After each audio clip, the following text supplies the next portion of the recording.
Thaddeus Crane had built his entire world out of silence. For 12 long years, the only sounds he allowed were the lowing of his cattle and the sigh of the wind across the Montana plains. After Martha died and the town of Copper Ridge turned its back on him, silence was the only thing he could trust. People were noise. People were trouble. So when he stepped onto his porch that frosty morning, coffee mug in hand, the sight at his fence line didn't just break the silence. It screamed. She was naked, clinging to the rough-hewn posts of his fence like it was the last solid thing on earth. Her body was racked with sobs he could hear from 100 yards away. Dirt and blood painted a story of desperation across her skin. Her dark hair was a tangled mess, hiding a face he couldn't quite see. Thaddeus froze. The ceramic mug trembled in his hand.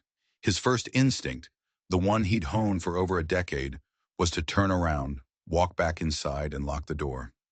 His peace was a fragile thing, built from the ashes of a life he'd left behind. This woman, she was a spark, and his world was tinder dry. But she wasn't asking for anything. She wasn't at his gate demanding entry. She was just broken. Clinging to his fence as if letting go meant she'd fly apart into a million pieces. He set the coffee down on the railing. The sound was unnaturally loud in the quiet morning. He walked across the yard, his boots crunching on the frosted grass. Each step felt like a betrayal of the promise he'd made to himself. No more trouble. No more people. She didn't hear him coming. Her world was a storm of fear, and he was just a shadow on the edge of it. When she finally looked up, her eyes, a startling, desperate green, widened in terror. "Please," she whispered, her voice a raw scrape of sound. "Don't let them find me." The words hit him harder than a fist. Them! This wasn't an accident. This was a hunt. Someone had stripped her, beaten her, and sent her running into the wilderness like an animal. He scanned the distant ridgeline, his old instincts flaring to life, half expecting to see riders silhouetted against the rising sun. "Who's after you?" he asked. He tried to keep his voice gentle, but a cold rage was already coiling in his gut. She shook her head, a frantic, jerky motion. "I can't. They'll kill me. If they find me with you, they'll kill us both." He looked at her, really looked at her, past the dirt and the fear. He was looking for the tell, the flicker of a lie that he'd learned to spot in his old life. He found nothing, only pure, undiluted terror. Every part of him screamed to send her away, to protect his solitude, to bolt the door and pretend he'd seen nothing. But he couldn't. He saw Martha's face in the woman's fear. He saw the helplessness he'd felt when he couldn't save his own wife. "What's your name?" he asked softly. "Magnolia," she breathed. He gave a single, decisive nod. "I'm Thaddeus. Get inside. We'll figure this out." He took off his heavy coat and wrapped it around her trembling shoulders. As he helped her to her feet, her body so light it felt like she was made of twigs and air, he saw it. Dust clouds on the horizon. 3 of them, moving fast. His blood ran cold. The choice he had just made wasn't about saving a stranger anymore. It was about survival. He had invited a war to his doorstep, and it was thundering toward them at a full gallop. Thaddeus slammed the heavy oak door shut, the sound echoing through the small cabin. He didn't bother with the lock. A lock wouldn't stop what was coming. He moved to the window, peering through a small gap in the worn curtains. The riders were closing the distance, their forms becoming clearer, more menacing, with every passing second. Behind him, Magnolia stood frozen in the center of the room. She was clutching his coat around her like a shield, her wild green eyes darting around the cabin, cataloging every shadow, every exit. She looked like a trapped animal searching for a hole to disappear into. "They're coming, aren't they?" she whispered. The terror was back in her voice, sharp and brittle. 3 of them, Thaddeus confirmed, his voice a low growl. His mind was already a whirlwind of calculations. Angles, distances, ammunition. "Who are they?" Her face seemed to crumple. "Colt Devlin's men." The name hung in the air like poison. "He owns the saloon in Copper Ridge. He owns half the town." Her voice broke on the next words. "He bought my husband's debts. All of them.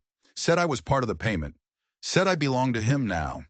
A cold, venomous fury snaked through Thaddeus's veins.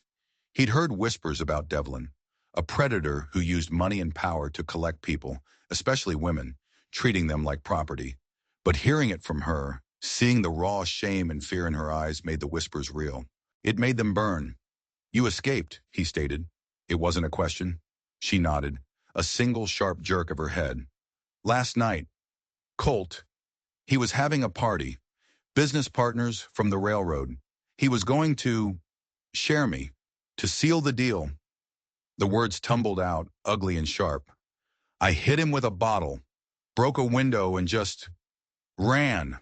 I've been running all night." As she spoke, Thaddeus moved to the fireplace. He reached up and took down the one thing in the cabin that wasn't for ranching. A Winchester repeater rifle, polished, oiled, and ready. He worked the lever, checking the chamber. 6 shots. 6 shots against 3 of Devlin's hired guns. The odds weren't good, but he hadn't survived 12 years out here by running from a fight. "There's a root cellar," he said, his voice flat and hard. He kicked aside a bearskin rug, revealing a heavy trapdoor. "Get down there. Don't make a sound. Don't come out. No matter what you hear." Magnolia rushed forward, grabbing his arm. Her grip was surprisingly strong. "They'll kill you. Colt doesn't leave loose ends. He never leaves witnesses." "Maybe," Thaddeus said, a strange calm settling over him. It was a feeling he hadn't felt in a long, long time. The cold clarity before the storm. "But they're not getting you back." The thunder of hoofbeats was right outside now, shaking the very floorboards of the cabin. A storm of violence had arrived. He pushed her gently toward the cellar. "Go. Now." As she disappeared into the darkness below, he thought of Martha. He thought of the promise he made at her grave. Never again. Never get involved. But as the heavy trapdoor settled into place, he knew some promises were just lies you told yourself to get through the night. The riders pulled up hard, their horses snorting and stamping in the cold air. The man in the lead was big, with a brutal face, and eyes as cold and empty as a winter sky. Thaddeus recognized the type instantly. An enforcer, a man who enjoyed his work. "Morning," the man called out, his voice dripping with false cheerfulness. "Name's Pike. We're looking for something that belongs to our employer, something valuable. You seen a woman come through here?" Thaddeus stepped out onto the porch. He held the Winchester casually, barrel pointed at the ground, but his thumb was resting on the hammer. "This is private property," he said, his voice level, "and I haven't seen anyone."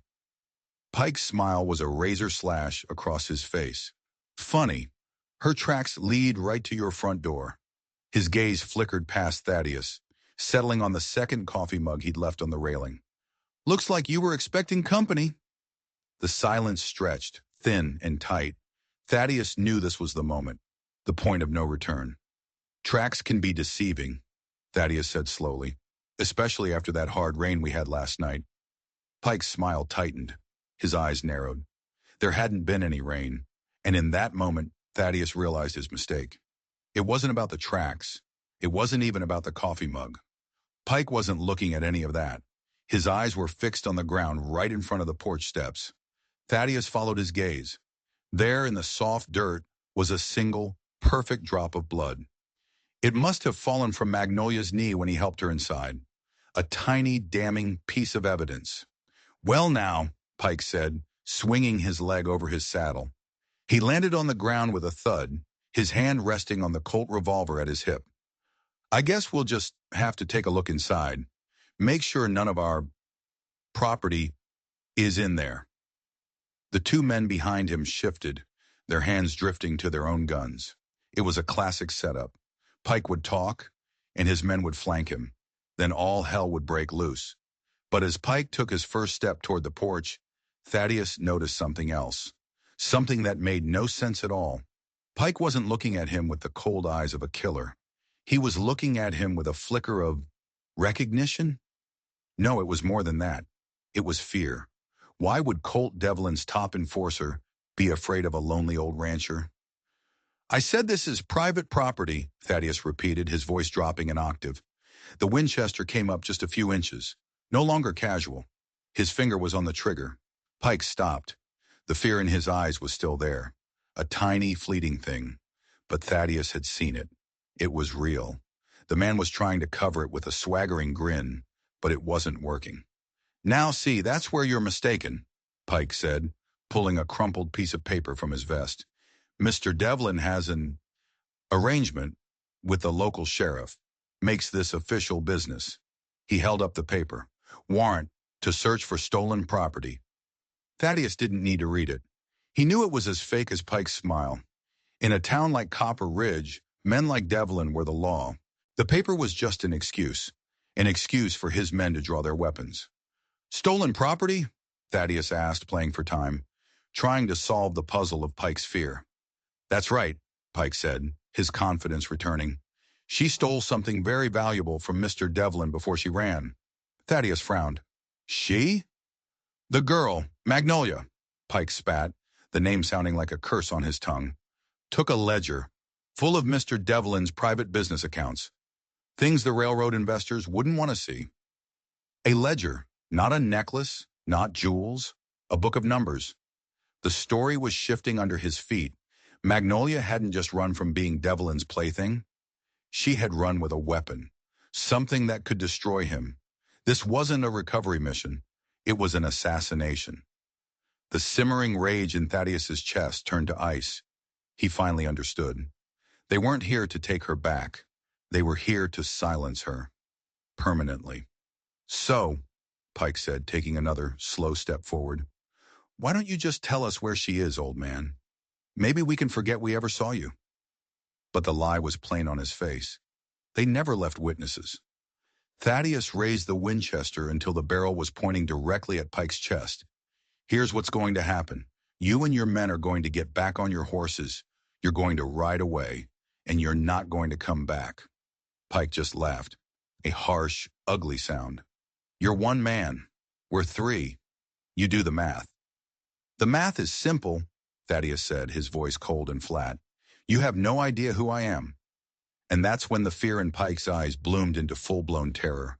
His face went white. He took a staggering step back. "No, it can't be," Pike whispered, his eyes wide. "The butcher of El Paso. You're supposed to be dead." The two men behind him looked confused, glancing between their boss and the old rancher. They didn't understand, but Thaddeus did. The silence he had built for 12 years was a lie. He hadn't come here to find peace. He had come here to hide, to bury the man he used to be, the man they called the Butcher, a Texas Ranger who had left a trail of bodies so long it stretched all the way to the Mexican border, a man whose wife had been killed by the very corruption he was supposed to be fighting. Pike knew the stories. He knew the reputation, and he knew he had made a catastrophic mistake. "Kill him!" Pike shrieked, his voice cracking with panic as he dove for cover. The two riders drew their guns, but they were too slow, way too slow. The past Thaddeus had tried to bury exploded out of him. The Winchester bucked against his shoulder. The first shot took the man on the left clean out of his saddle, a perfect shot to the heart before his pistol even cleared the leather. The second shot was just as fast. It shattered the other rider's shoulder, spinning him around with a scream of agony, his own gun clattering uselessly to the ground. Two shots. Two men down. Less than a second. Pike was scrambling behind his horse, fumbling for his revolver. Bullets splintered the wooden posts of the porch as Thaddeus rolled behind a heavy water trough, the movements fluid and practiced. Muscle memory from a life he thought he'd left behind. "You're a dead man, Crane!" Pike screamed from behind his terrified horse. "Devlin will send 20 men. You can't fight them all." Thaddeus worked the lever on the Winchester. 4 shots left. Pike was still a threat, and the wounded rider was trying to crawl toward his dropped pistol. He was pinned down, and then he heard it, the sound that turned his blood to ice, the slow, deliberate creak of the cellar door opening behind him. "Stay down!" Thaddeus barked, not daring to take his eyes off Pike and the wounded man in the yard. Every instinct screamed at him to keep Magnolia hidden, to keep her safe in the dark. But the voice that answered him was not the voice of the terrified woman he'd met at his fence. It was steady, cold, filled with a venom he hadn't heard before. "They didn't come for a ledger," Magnolia said. Thaddeus risked a glance over his shoulder. She had climbed out of the cellar and was standing in the doorway of the cabin. She'd found one of his old shirts and pulled it on. But the biggest change wasn't her clothes. It was her eyes.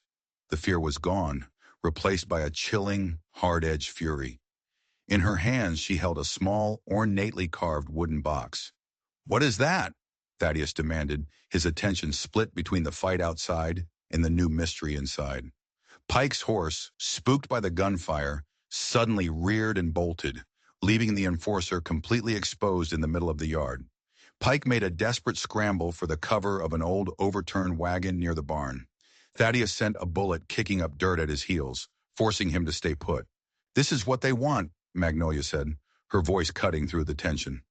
She walked calmly onto the porch, seemingly unconcerned by the danger. She held up the box. "This is why Colt bought my husband's debt. This is why he killed him." The wounded rider, Ezra, let out a pained groan. He was still trying to reach his pistol.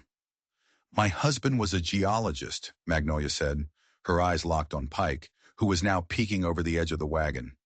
"He was hired by the railroad to survey this valley.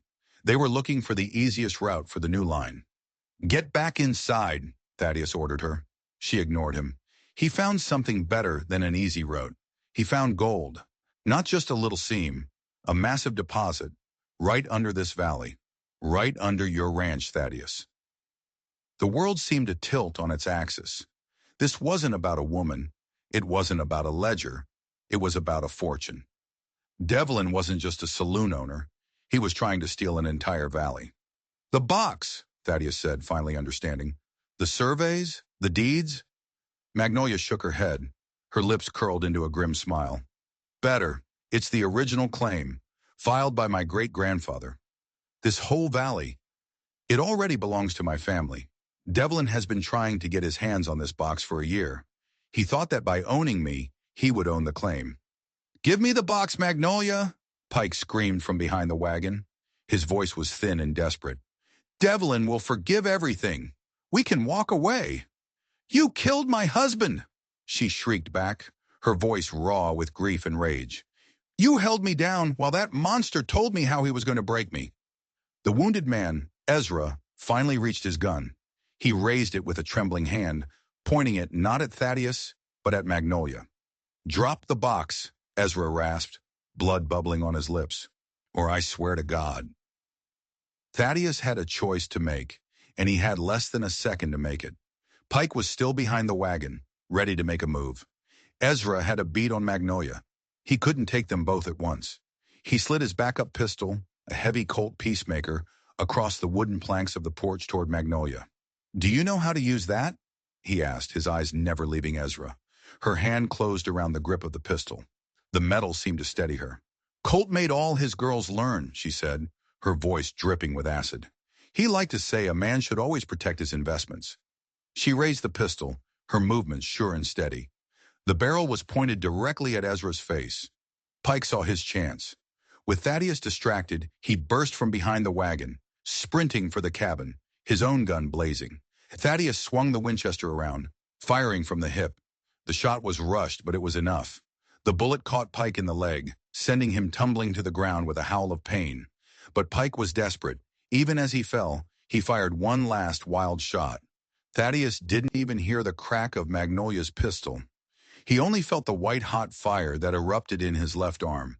The force of the bullet spun him around, and he crashed against the wall of the cabin, the Winchester slipping from his numb fingers. The silence that followed was absolute. 3 men lay in his yard. 2 were dead. Pike was screaming, clutching his shattered leg. Thaddeus slid down the wall, pressing his hand to the wound in his arm. Blood, warm and slick, poured between his fingers. His vision started to swim. "Thaddeus!" Magnolia was at his side in an instant, dropping the still-smoking pistol. She tore a strip from the hem of the shirt she was wearing and began to tightly bind his wound. Her hands were deft and practiced. "The girls at the saloon," she explained quietly, seeing his surprise. "We learned to patch each other up. We had to." He looked at her face. The terrified creature from the fence was completely gone. In her place was a woman made of steel and fire, a survivor, a killer. He should have been afraid of her. Instead, for the first time in 12 years, he felt something other than the dull ache of loneliness. He felt respect. "It's not over," he grunted, the pain in his arm a pulsing, blinding thing. "Pike wasn't lying. Devlin will send more men." "I know," she said, her voice grim. She finished tying the makeshift bandage and then looked toward the horizon. "And they won't be saloon thugs this time." Thaddeus followed her gaze. He didn't see anything at first, and then he heard it, a faint rhythmic sound, not the chaotic thunder of a posse, something else, something disciplined, organized, hoofbeats, dozens of them. "How do you know?" he asked. Magnolia picked up the wooden box and held it tight against her chest. "Because Devlin isn't just in business with the railroad. He has another partner, someone with more power, someone who can make legal problems disappear." Her green eyes met his, and what he saw in them made the bullet wound in his arm feel like a distant memory. "He's partners with the U.S. Cavalry." The riders came over the rise not as a scattered posse, but as a disciplined blue wave, a full cavalry patrol, at least a dozen men, with a young, sharp-eyed lieutenant at their head. Their uniforms were crisp, their carbines held at the ready.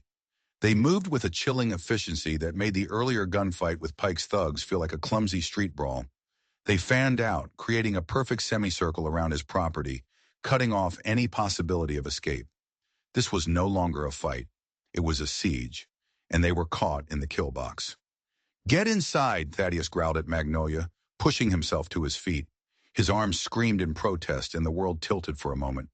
"Hide that box. They can't find it." She hesitated for only a second before disappearing back into the cabin. The lieutenant rode forward alone, his horse prancing nervously as it smelled the blood in the air.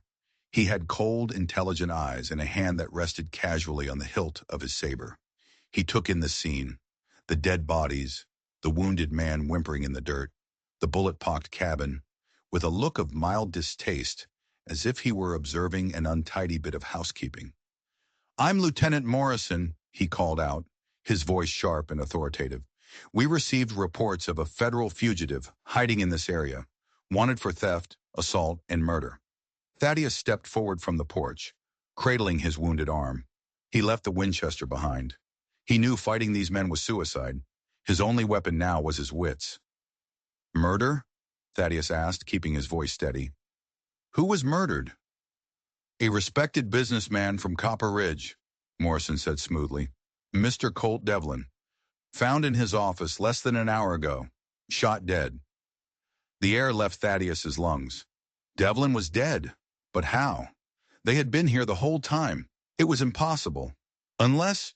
Morrison's eyes swept over Thaddeus, lingering on his bloody arm. "According to witnesses, the fugitive is a woman named Magnolia Hayes. She was last seen fleeing in this direction after killing Mr. Devlin and stealing a significant sum of his money." The lie was so perfect, so complete, it was almost beautiful. Devlin wasn't dead. This was his masterstroke. He'd faked his own murder and framed Magnolia for it. Now she wasn't just a runaway or a thief. She was a killer. The cavalry wasn't here to recover property. They were here to serve a federal warrant. They were here to hang her. "I haven't seen any woman," Thaddeus said, the lie tasting like ash in his mouth. Morrison dismounted, his boots landing softly in the dirt.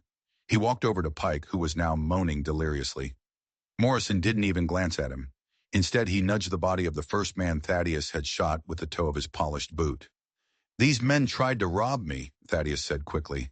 "I was defending my property." "3 against 1, Morrison mused, a small cold smile playing on his lips. "And you, an old rancher with a bad arm. That's some impressive shooting, Mr. "Crane," Thaddeus supplied. "Thaddeus Crane." Morrison's smile vanished. His head snapped up, and he stared at Thaddeus, his eyes wide with a look of shocked recognition. It was the same look Pike had given him. "Crane?" Morrison repeated, his voice barely a whisper. "As in, the butcher of El Paso?" Thaddeus didn't answer. He just held the lieutenant's gaze. The name, his old name, was a ghost that refused to stay buried. Morrison let out a short, sharp laugh. It was a sound completely devoid of humor. Well, I'll be damned. Colt Devlin never mentioned who was living on this patch of dirt. He just said it was some washed-up old hermit. He took a step closer, his voice dropping to a conspiratorial whisper. This changes things, Crane. This changes things a lot. How so? Thaddeus asked, his mind racing. Devlin offered me $5,000 to bring the girl in and get that box. Quietly. Morrison's eyes flickered toward the cabin. But a man with your reputation, a man who managed to disappear for 12 years, you're worth more than that. You're a legend. Bringing you in, dead or alive, would mean a captain's commission for me. The trap had just sprung shut. This wasn't just about Magnolia's frame-up anymore. Morrison had found a bigger prize. The bounty on your head from the old days never officially expired, you know? Morrison said conversationally. Harboring a federal fugitive, resisting arrest. I can make this look perfectly legal. I can be a hero. A shout came from inside the cabin, but it wasn't one of the soldiers.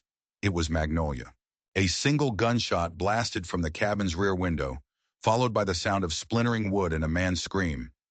One of Morrison's soldiers, who had been creeping around the back, stumbled away from the wall, clutching his shoulder. Morrison's head whipped around, his face a mask of fury. From a side window, the barrel of the Winchester appeared. "Get off my land!" Magnolia's voice rang out, clear and steady. "Now!" Morrison stared at the rifle, then back at Thaddeus. The cold, calculating demeanor was gone, replaced by pure rage. He had been played. While he was monologuing, Magnolia had armed herself and repositioned. "You have 10 seconds to surrender," Morrison snarled, drawing his service revolver and pointing it directly at Thaddeus's heart. "Or I'll kill him right here." He started counting. 10, 9, 8. Thaddeus looked toward the window where Magnolia was hidden. He saw the barrel of the rifle waver. She was trapped. If she shot Morrison, the other soldiers would cut her down in a hail of gunfire. If she surrendered, they would both hang. There was no way out. 7, 6. And then Thaddeus did something completely unexpected. He smiled. "You should have brought more men, Lieutenant," he said calmly. Morrison frowned, confused by his captive's sudden confidence. "What are you talking about, old man? You're surrounded." 5, 4. "You think this is my first time in a Mexican standoff?"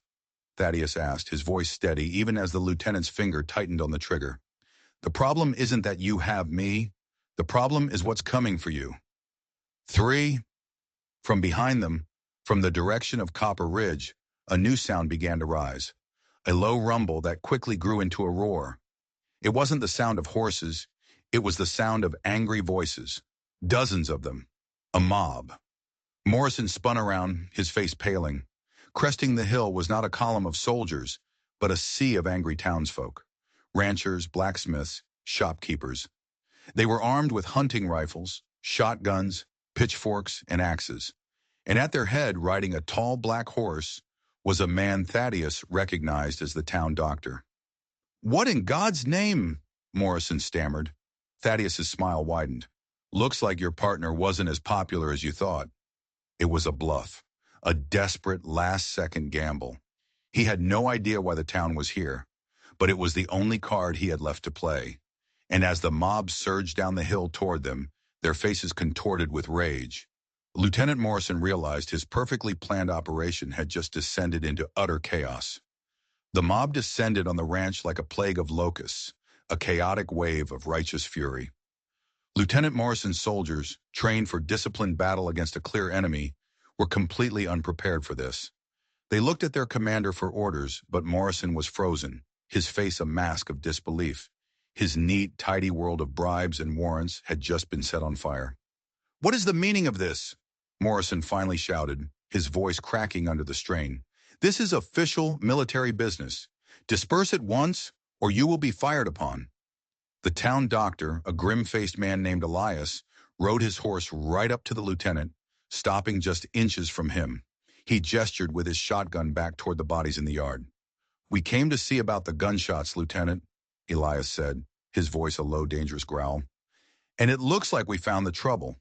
Colt Devlin's dogs, dead on Thaddeus Crane's land." He spat on the ground. "Good riddance." Morrison was sputtering. These men were assisting a federal investigation. We are here to arrest a murderer.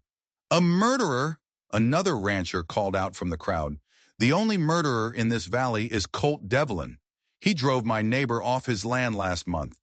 We found him dead a week later, said it was a heart attack. He was 35 years old. He forced me to sell my water rights for pennies on the dollar, shouted another. The grievances came pouring out, a flood of pent-up anger and fear that had been simmering under Devlin's oppressive rule for years. The gunfight at Thaddeus's ranch hadn't been a signal. It had been a spark that landed in a powder keg of resentment. Thaddeus watched, stunned. The isolation he had cultivated for 12 years had made him blind. He thought the town had turned its back on him, but they hadn't. They had been just as trapped, just as helpless as he was. Devlin hadn't just been a threat to him and Magnolia. He'd been a cancer on the entire community. From the cabin window, Magnolia watched the scene unfold. The Winchester held tight in her hands.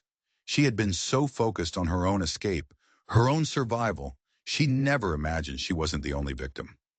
Morrison tried to regain control. This woman, he yelled, pointing a trembling finger at the cabin, is Magnolia Hayes. She killed Colt Devlin this morning in cold blood. A woman near the front of the crowd gasped. Magnolia? Jed Hayes' girl. We all thought she'd run off after Jed died. Jed didn't just die. Magnolia's voice boomed from the cabin, amplified by the sudden silence that fell over the crowd. Colt Devlin murdered him. He murdered him for a piece of paper, a claim that proves this entire valley and the gold beneath it belongs to my family. She appeared in the doorway, holding up the wooden box for all to see. The effect was electric. The mob surged forward, their angry murmurs turning into a roar. They weren't just here to investigate gunshots anymore. They were here for justice, for revenge. Morrison saw his authority, his mission, his captain's commission, all dissolving in front of his eyes. His soldiers were looking at him, then at the angry mob, their hands hovering uncertainly over their carbines. They had signed up to fight wars, not to be a private army for a dead land grabber against 100 furious civilians. In a final act of desperation, Morrison grabbed Thaddeus, pressing the barrel of his revolver to his temple. Everybody back, he screamed, his voice shrill with panic. Back, or the legend dies right here. But it was too late. Thaddeus wasn't his shield anymore. He was a symbol, the quiet rancher who had finally stood up, the man who had fired the first shot. Thaddeus looked Morrison dead in the eye. You still don't get it, do you, Lieutenant? The butcher is already dead. He died 12 years ago with his wife. He nodded toward the angry mob. These are just my neighbors. And then, from the back of the cavalry patrol, a single authoritative voice cut through the chaos. Lieutenant Morrison, stand down. That's a direct order. The crowd parted. Riding through them was an older man, his uniform adorned with the eagles of a full colonel. He had a face like granite and eyes that looked like they had seen every horror war had to offer. Morrison's jaw dropped. Colonel Hartwell? Sir, what are you doing here? Colonel Hartwell dismounted, his gaze sweeping over the scene with disgust. I could ask you the same question, Lieutenant.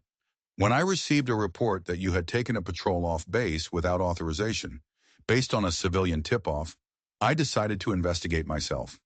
His eyes landed on Thaddeus, and a flicker of recognition crossed his face. Thaddeus Crane. I read the file on your resignation from the Rangers. It said you retired.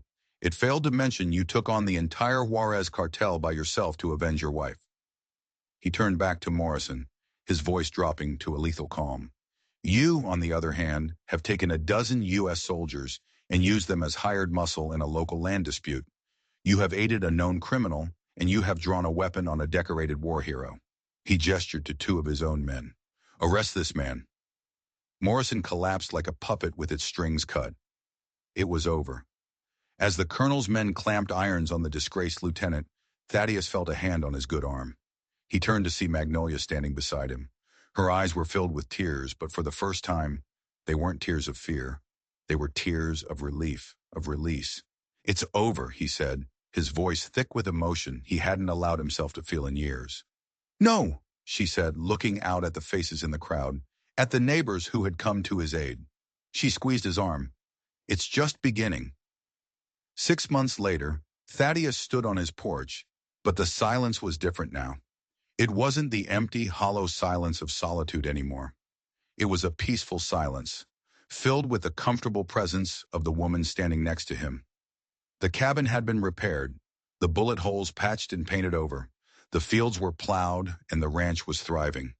Colonel Hartwell had seen to it that Magnolia's family claim was honored by the federal government. The gold under the valley was hers, and she had used the first of her newfound wealth to help the other ranchers buy back their water rights and secure their land from any future predators. Copper Ridge was a different town. With Devlin's empire dismantled, the fear that had choked the community for so long was gone, replaced by a fierce, protective spirit. They had faced down corruption together, and it had forged them into something stronger. Thaddeus was no longer an outcast. He was a hero. The butcher of El Paso was finally laid to rest, and in his place was Thaddeus Crane, the man who had stood his ground. Magnolia leaned her head on his shoulder, watching the sun dip below the horizon, painting the sky in hues of orange and purple. "Are you ever sorry," she asked quietly, "that I showed up at your fence that morning? That I shattered your peace?" Thaddeus thought about it for a moment. He thought about the 12 years of quiet, lonely work, the ghosts he had lived with, the promise he had broken. He looked at her, at the strength and resilience in her green eyes, and knew his answer. "My life wasn't peaceful," he said, his voice rough with an emotion he was still learning to name. "It was just quiet." He took her hand, his calloused fingers lacing through hers. "You didn't bring the war to my doorstep, Magnolia. You brought the reason to finally win it." She smiled, a real, genuine smile that reached her eyes and made them shine. They stood there together, watching the last of the light fade. No longer two broken people hiding from the world, but two survivors who had found their way home. They had found it in the last place they ever expected to, in each other. If you believe that sometimes you have to fight for your peace, smash that like button and hit subscribe. Because the stories we tell here are about the moments that define us, in the battles that are truly worth fighting. And don't forget to click the video on your screen now for a story about a lost hiker who stumbled upon a town that wasn't on any map, and the terrifying secret its residents would kill to protect. You do not want to miss it.